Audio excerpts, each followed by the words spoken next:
Over the last 6 months, China has made significant diplomatic strides in two regions that the United States considers crucial: the Middle East and Eastern Europe.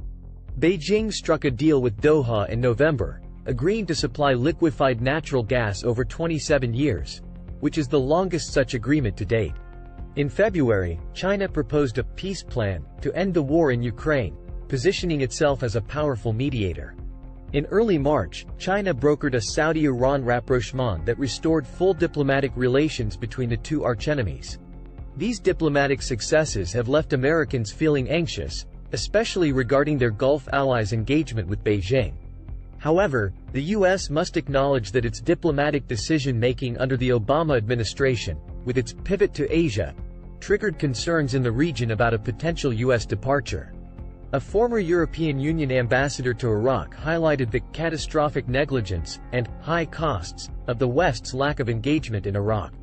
They added that China is building partnerships with Iran, Saudi Arabia, UAE, and other regional players in an attempt to fill the vacuum left by the West.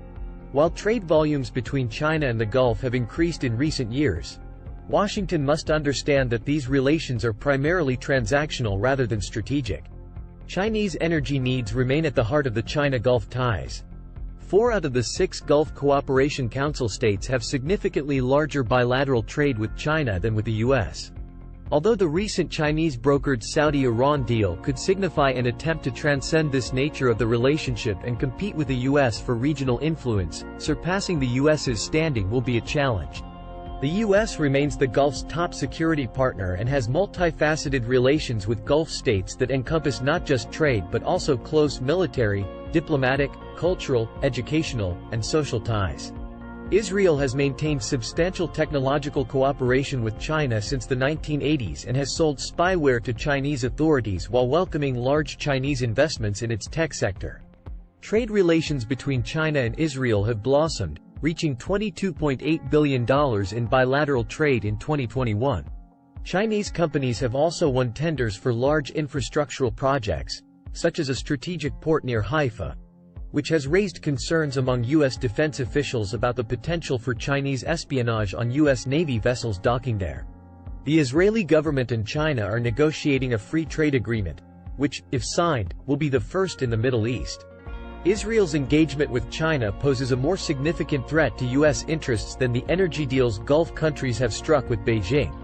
Israel has played a role as a spoiler of regional stability, fueling tensions with Iran and engaging in attacks on Iranian soil while seeking to undermine the Iran nuclear deal that the U.S. put much effort into negotiating.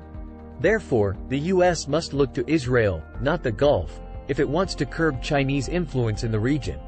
If the U.S. wants to strengthen its engagement with the region, it would benefit from providing clear reassurances of its reliability as an ally and respecting the internal dynamics and economic aspirations of the Gulf states. The U.S. should begin talking to the Arabs as they talk to the Israelis, as equal partners. For more videos and analysis, subscribe to our channel.